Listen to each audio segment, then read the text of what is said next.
በስመ አብ ወወልድ ወመንፈስ ቅዱስ አሐዱ አምላክ አሜን። በዚህ አውደ ምሕረት እግዚአብሔርን ለመስማት ሕይወትን ለማግኘት የተሰበሰባችሁ የእግዚአብሔር ልጆች አባቶች፣ እናቶች፣ ሕፃናት ጭምር በእግዚአብሔር ስም እንደምን አደራችሁ? የቸርነት አምላክ የምህረት ጌታ ስላደረገልን በጎ ነገር ሁሉ ስለ ምህረቱና ስለ ቸርነቱ ስሙ ለዘለዓለም የተመሰገነ ይሁን። የዛሬው የትምህርታችን መነሻ የሚሆነው የመጽሐፍ ቅዱስ ቃል የቅዱስ ማቴዎስ ወንጌል ምዕራፍ 6 ከቁጥር 15 ላይ ያለውን ቃል እንደ መነሻ ወስደን እንማራለን። የሐዋርያው የቅዱስ ማቴዎስ ወንጌል ምዕራፍ 6 ቁጥር 15 ላይ ስናነብ እንዲህ የሚል ቃል ተጽፏል። ለሰዎች ኃጢአታቸውን ይቅር ብትሉ የሰማዩ አባታችሁ እንዲሁ እናንተን ይቅር ይላችኋል ይላል። ይህንን እንደ መነሻ ወስደን እግዚአብሔር በረዳን መጠን ስለ ይቅርታ፣ ይቅር ስለመባባል፣ የእግዚአብሔርን ይቅርታ የሚፈልግ ማንኛውም ሰው የሚያየውን ወንድሙን አጠገቡ ያለውን አጋሩን እንዴት ይቅር ማለት እንዳለበት የሚያሳይ የመጽሐፍ ቅዱስ ክፍል ስለሆነ ይህንን እግዚአብሔር ያስተምረናል ማለት ነው። ስለዚህ መነሻችን ለሰዎች ኃጢአታቸውን ይቅር ብትሉ የሰማዩ አባታችሁ እግዚአብሔር እንዲሁ ይቅር ይላችኋል። እስኪ ሁላችሁ ቃሉን ተናገሩት። ለሰዎች በርስቲ የሚሰማችሁት ለሰዎች ኃጢአታቸውን ይቅር ብትሉ የሰማዩ አባታችሁ እግዚአብሔር እናንተንም ይቅር ይላችኋል። ምን ይላችኋል? ይቅር ይላችኋል። እንግዲህ የእግዚአብሔርን ይቅርታ ለማግኘት ይቅር ባዮች መሆን አለብን ማለት ነው። በአጭር ቋንቋ እንደው ብዙ ሳትሄዱ የእግዚአብሔርን ምሕረት፣ የእግዚአብሔርን ይቅርታ፣ ከእግዚአብሔር የሚገኘውን ይህን በጎ ዕድል ይቅር መባልን ከእግዚአብሔር ለማግኘት እኛ አጠገባችን ያሉ ሰዎችን ይቅር ማለት አለብን ነው ሐሳቡ። አሁን በኢትዮጵያ ኦርቶዶክስ ቤተክርስቲያን በየትኛውም ዓለም ባለችው ቤተክርስቲያን ዛሬ የሚነገረው ትምህርት ስለ እግዚአብሔር ይቅርታ፣ የእግዚአብሔርን ይቅርታ ደግሞ ለማግኘት ሰዎች ምን መሆን እንዳለባቸው በየትኛውም ዓለም ያለችው ኦርቶዶክስ ቤተክርስቲያን ደስ አይልም? ታዲያ ይሄ የትኛውም የእምነት ተቋም ብትሄዱ ግን ይህን አታገኙትም። ሰው ልቡ ያሰበውን ብቻ ነው የሚናገረው። እግዚአብሔር በእውነት እኛ ያሰብነውን ብቻ እንዳንኖር እግዚአብሔር ስላደረገን እግዚአብሔር በአባቶቻችን ስራ ስለሰራልን ክብርና ምስጋና ይድረስ። አመስግኑት መድኃኔዓለም ክርስቶስ። ይቅርታ ስንል በሁለት ወገን ቅድም እንዳልኩት አንደኛው የእግዚአብሔርን ይቅርታ እግዚአብሔር መሐሪ መሆኑን፣ እግዚአብሔር ይቅር ባይ መሆኑን፣ የሚታገስ መሆኑን፣ እየበደልን ኃጢአት እየሰራን ለሱ የማይመች ማንነት ይዘን እየተጓዝን ወይም ቀን በቀን እሱን የማያስደስት ማንነት እያለን ግን እግዚአብሔር በይቅርታ እንደሚጠብቀን የምንማርበት ከኛ ኃጢአት በላይ ከኛ መተላለፍ በላይ ከኛ ክፉነት በላይ የእግዚአብሔር ይቅርታ ብዙ እንደሆነ ልክ እንደ መልካም ወላጅ እንደ መልካም እናት አስቸጋሪ የሆነውን ልጇን ወላጅ አባት ወይም እናት በትዕግስት እንደሚጠብቁ መቼም ወላጆች ለልጆቻቸው ያላቸውን ሆደ ሰፊነት ይቅርታ የሚያደርጉት ይቅርታ በሌላው ላይ ያደርጉ ይችላሉ። የምታውቁት ወላጅ ለልጆቹ ለቤተሰቡ ልበ ሰፊ ሆኖ ብዙ ችግሮችን አስቸጋሪ የሆነውን ቤተሰብ በይቅርታ ብዙ ጊዜ ሊያልፍ ይችላል። እግዚአብሔር ደግሞ ከዚያ በላይ ይቅር ባይ ነው። ስሙ ለዘላለም የተመሰገነ ይሁን። ይትስክር ለነ አበሳነ ዘትካት። አቤቱ አምላካችን ሆይ የቀደመውን በደላችንን አታስብብን ይላል ዳዊት። ዛሬ ከዳዊት መዝሙር የተነበበው ይህ ክፍል ነው። የቀደመውን በደላችን አታስብብን። ፍጡነ ይርከበነ ሳሂለከ እግዚኦ። አቤቱ ይቅርታ ፈጥኖ ይደረግልን። ይቅርታ ምን ብሎ ይደረግልን? እግዚአብሔር በይቅርታው ዛሬም ይጎብኘን። ዛሬ እግዚአብሔር የተቆጣ ይመስላል። በእኛ ዘመን እግዚአብሔር ይቅርታውን ያነሳ ይመስላል። ምድር ላይ ከምናያቸው ክፉ ነገሮች የተነሳ የእግዚአብሔር ምሕረት እየራቀን ይመስላል። ግን እግዚአብሔር መሐሪ ነው። እግዚአብሔር መሐሪ ነው። ዳዊት ቅዱስ ያሬድ ምን ይላል? ይተዘኪሩ አበሳዚያነ ኢሃደገነ ፍጹመ ንማስን። እግዚአብሔር የእኛን ኃጢአት፣ የእኛን በደል፣ የእኛን ክፉነት ተቆጣጥሮ እንጠፋ ዘንድ አልተወንም ይላል ቅዱስ ያሬድ። እንጠፋ ዘንድ ምን አላለንም? እስኪ ሁላችሁም በሉት፣ ምን አላለንም? አልተወንም።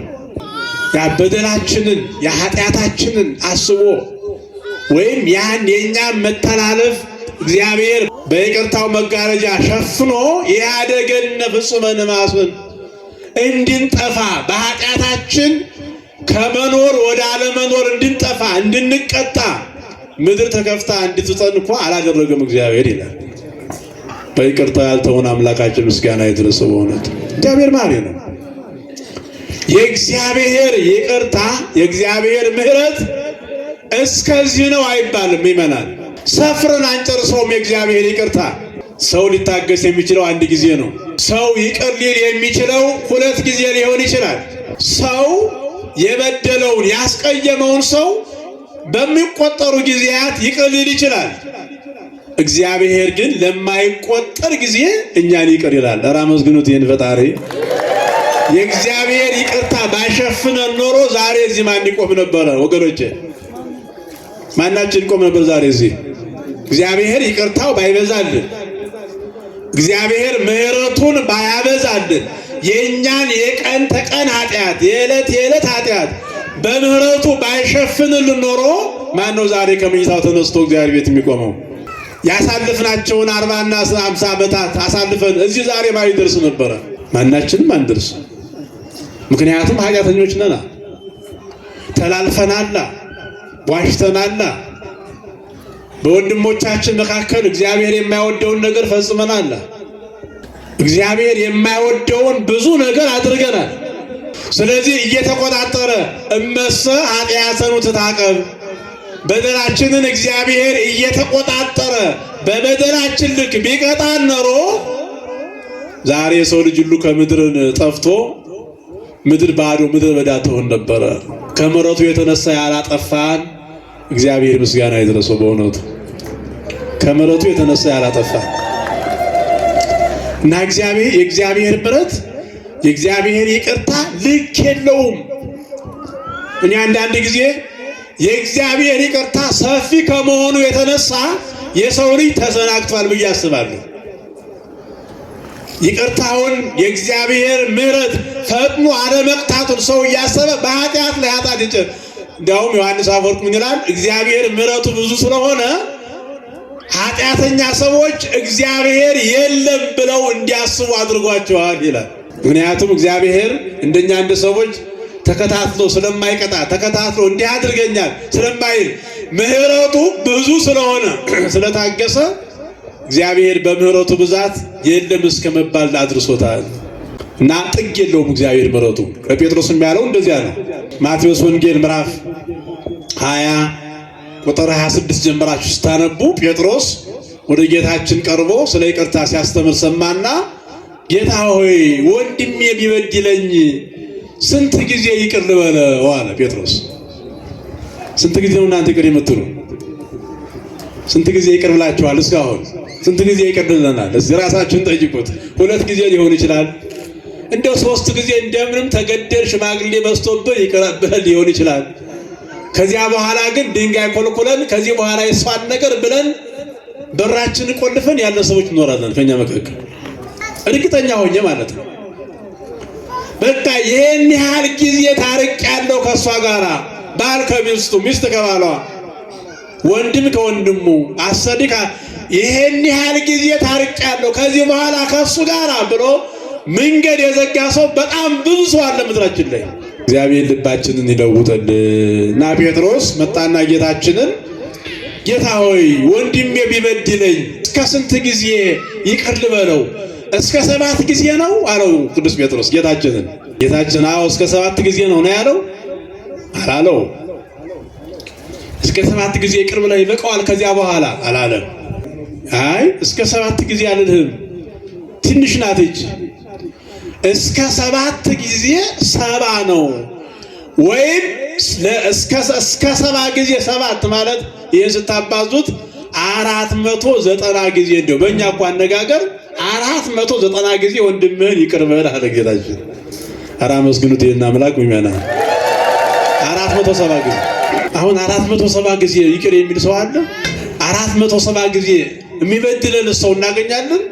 እስከ 7 ጊዜ አይደለም እስከ 7 ጊዜ 70 ነው ብሎ የይቅርታን ምን ያህል ይቅር ባዮች መሆን እንዳለብን ምን ያህል ሰውን በይቅርታ ማየት እንዳለብን ሰውን በይቅርታ ምን ያህል ማለፍ እንዳለብን ጌታችን ይሄን ያህል ኧረ አይደለም። እንዳውም መጽሐፍ ሊቃውንት ሲተረጉሙት ደግሞ የለም 490 ጊዜ ብቻ ሳይሆን ፍጹም 7 ማለት ፍጹም ቁጥር ነው።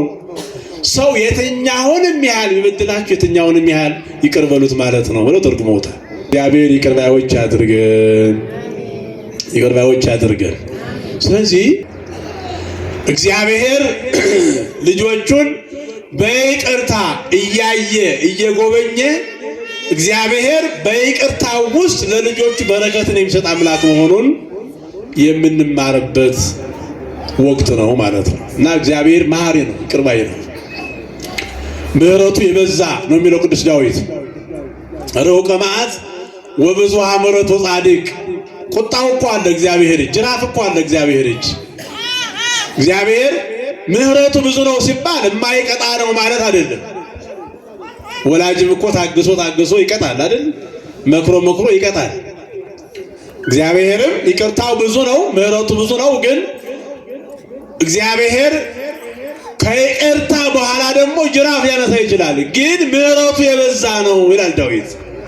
ረውቀ መዓት ወብዙኃ ምሕረቱ ጻድቅ። እግዚአብሔር ቁጣው የዘገየ ምሕረቱ የበዛ ነው።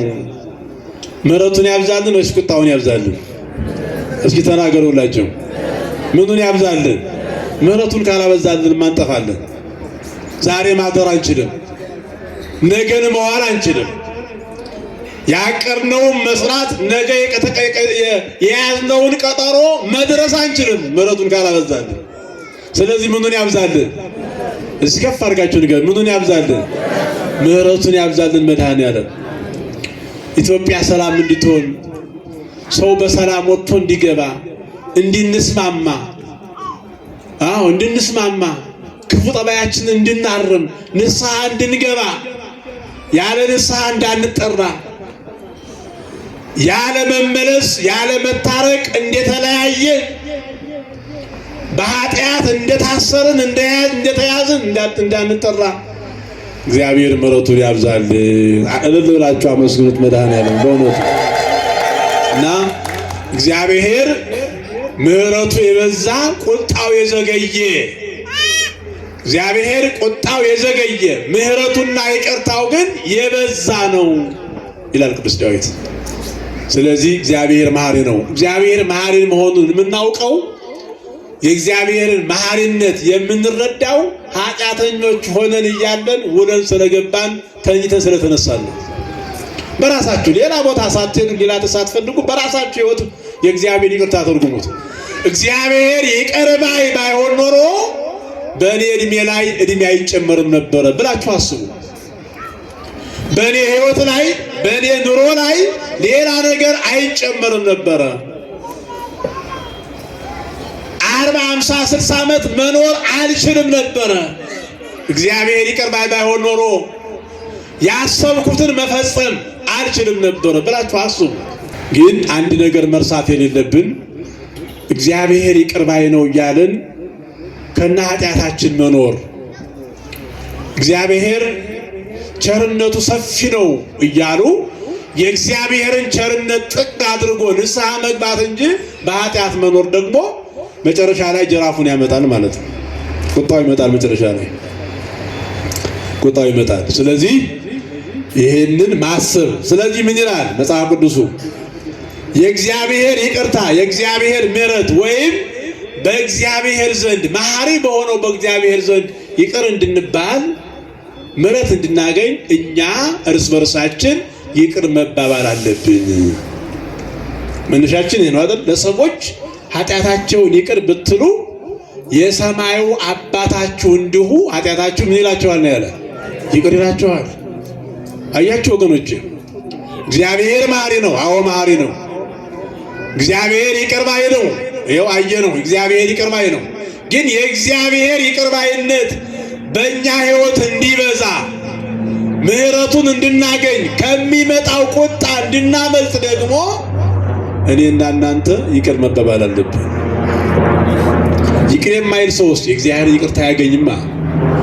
ምሕረት የማያደርግ ሰው፣ ለይቅርታ ልቡን የቆለፈ ሰው፣ በቃይ ከገሌ ጋራ ከዚህ በኋላ ያለ፣ በቃይ ከገሊት ጋራ ከዚህ በኋላ ያለች እህት፣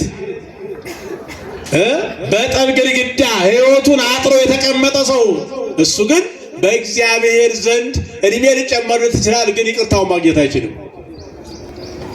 እንዲያውም ዛሬ አባታችን የምንለው ጸሎት ዛሬ ተነባለች በዚህ ወንጌል ላይ። የወንጌሉ መጨረሻ ላይ ነው ይህን ቃል እግዚአብሔር ያስቀመጠው።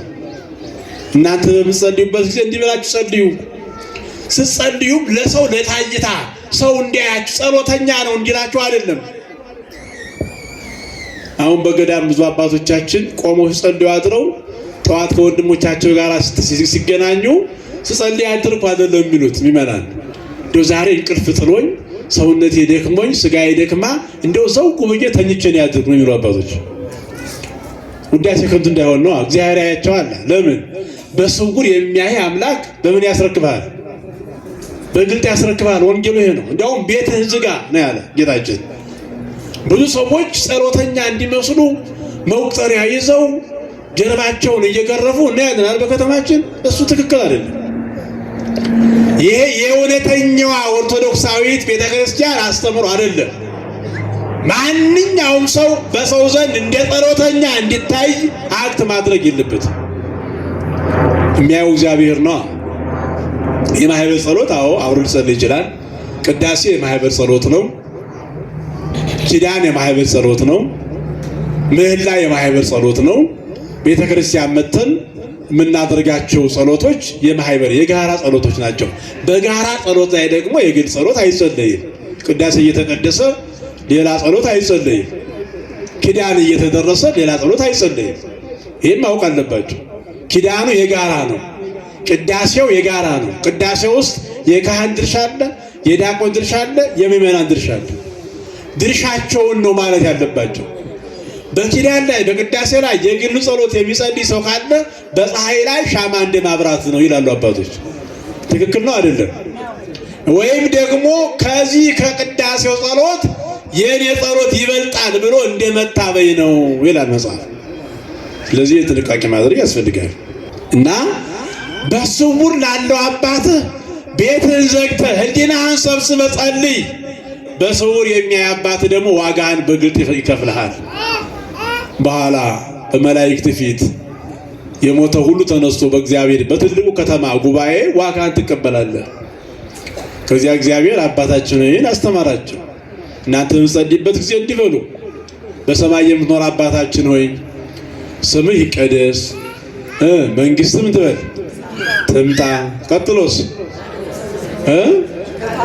ፈቃድህ በሰማይ እንደሆነ እንዲሁ በምድር ይሁን ማለት በሰማይ ቅዱሳን መላእክት እንዲያመሰግኑ ፈቃድህ እንደሆነ እኔም ኃጢአተኛው በምድር ላይ እንዲያመሰግንህ ምን ይሁን ማለት ነው? ፈቃድህ ይሁን። ፈቃድህ ይሁን።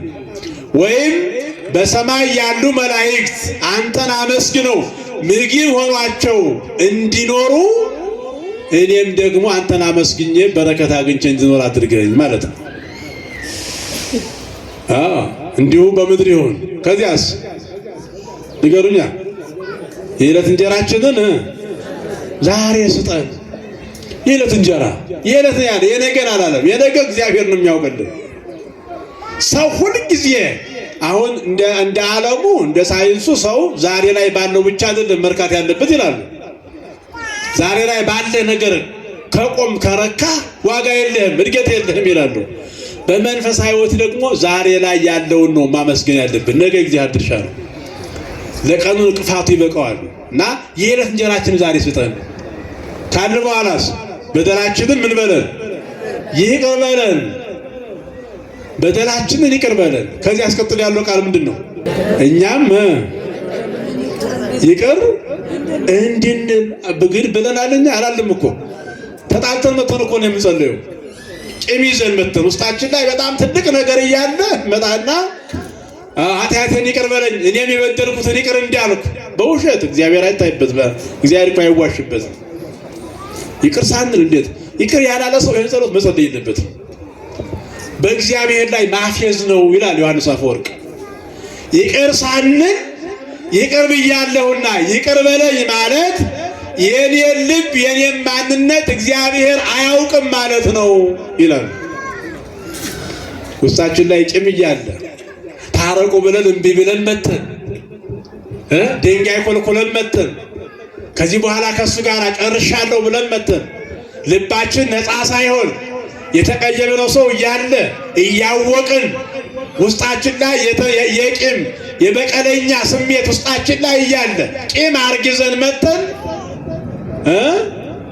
እኔም የበደልኩትን ይቅር እንዲል እንዳልኩኝ አንተም ይቅር በለኝ ብሎ መጸለይ በእግዚአብሔር ላይ ማፌዝ ነው ይላል። እግዚአብሔር የይቅር ባይነት ልብ ይስጠን። እስቲ አመስግኑ እግዚአብሔርን። እና በደላችንን ይቅር በለን እኛም የበደልነውን ይቅር እንድንል። አቤቱ ወደ ፈተና ምን አትበለን አታግባን። ጸሎት ነው ይሄ፣ ትክክል ነው። ወደ ፈተና አታግባን ብሎ መጸለይ ይቻላል።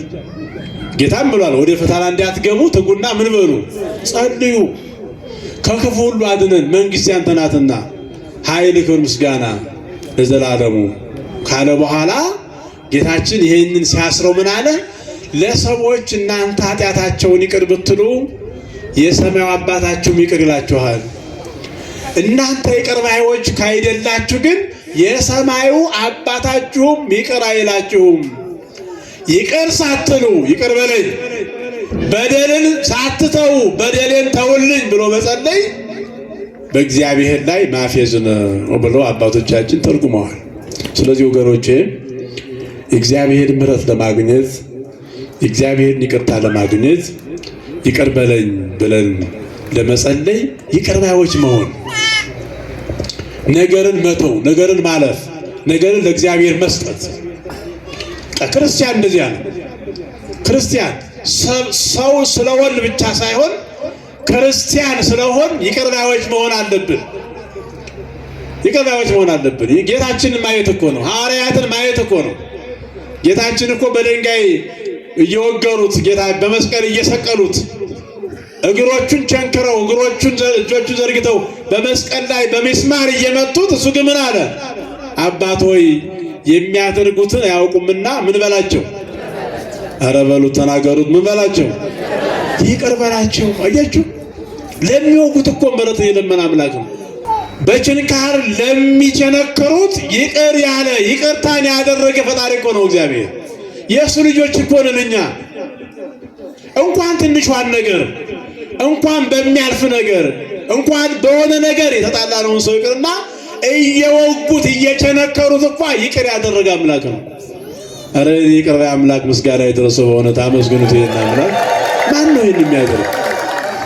ምን ይሄ ብቻ የእሱ ደቀ መዝሙር እንኳ ቅዱስ እስጢፋኖስ ጥቅምት 17 ቀን ያሰብነው ያ ሰማዕት የሐዋርያት ሥራ ምዕራፍ 8 ላይ የምታነቡት ያ የእግዚአብሔር ሰው ክርስቲያን ስለሆነ የእግዚአብሔርን ክብር ሰማይ ተከፍቶ ስላየ የሰዎችን ኃጢአት በግልጥ ስላስተማረ እግዚአብሔርን እንዴት ማመን እንዳለባቸው ስለነገራቸው ሰዎች በድንጋይ ሲወግሩት እሱም አምላኩን ተከትሎ ምን አለ?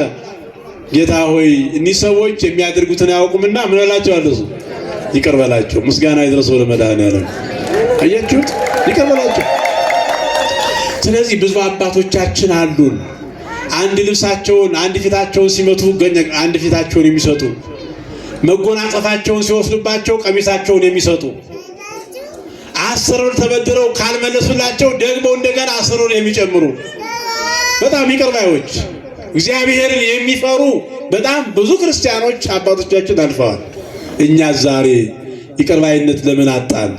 ዓለምን እየሰማን የፖለቲካውን ወሬ እየሰማን ጊዜ እየወሰደን ዘመን የወደደው ነገር አዲስ የተፈጠረው ነገር እየሳበን በጣም በብዙ ሰዎች ላይ ኃጢአት ሰርተናል። ይቅር ባይነትን አጥተናል። ክፉዎች ሆነናል። ስለዚህ ቤተክርስቲያን ደግሞ እግዚአብሔር ደግሞ ይቅር ካላለን የእሱን ይቅርታ ማግኘት እንደማንችል ይኸው ነገረን። ለሰዎች ኃጢአታቸውን ይቅር ብትሉ ወንድሜ ይቅርታ አድርጌልሃለሁ፣ የበደለ ካለ የበደለውን ካለ ይቅር በለኝ፣ የበደለን ካለ ደግሞ ይቅርታ አድርጌልሃለሁ፣ ትቼዋለሁ፣ ለእግዚአብሔር ሰጥቻለሁ፣ ምንም በልብ እንዳታስብ እኔ ነፃ ነኝ ካልነው ያን ጊዜ የእግዚአብሔር ልጆች የእስጢፋኖስ ወዳጆች ሆነን የእግዚአብሔርን የይቅርታውን በረከት ማግኘት እንችላለን። ለዚህ ያብቃን አምላካችን እግዚአብሔር፣ ለዚህ ያብቃን እና ምድራችን ይቅርታ የጠፋበት፣ ምድራችን እርቅ የጠፋበት፣ ምድራችን ባልና ሚስት የማይስማሙበት፣ በባልና በሚስት መካከል ባልና ሚስት ተጣልተው ዓመት 2 ዓመት የማይነጋገሩበት እና አንዱ ለአንዱ ክፉ የሆነበት፣ ቤተሰብና ቤተሰብ የተለያየበት፣ ይቅር ባይነትን ያጣንበት ዘመን ስለሆነ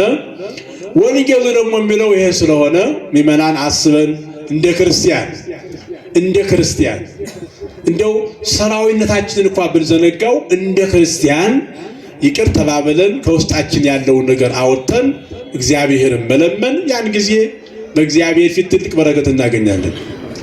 ትልቅ በረከት። ዮሐንስ አፈወርቅ ምን ይላል?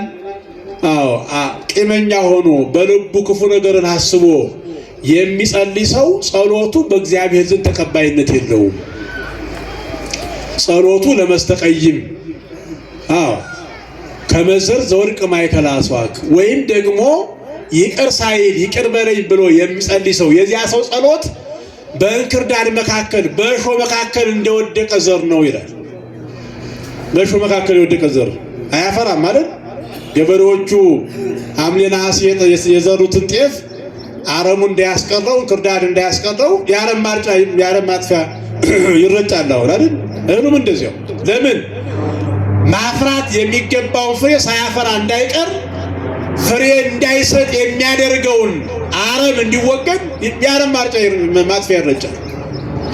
ስለዚህ ለእኔና ለእናንተ ለክርስትናችን ፍሬ እንዳይሰጥ የሚያደርገውን ክፉነት የምናስወግድበት መንገድ የምናስወግድበት የአረም ማጥፊያ ለእኔና ለእናንተ ንስሐ ነው፣ ይቅር ማለት ነው። ይቅር ማለት ነው።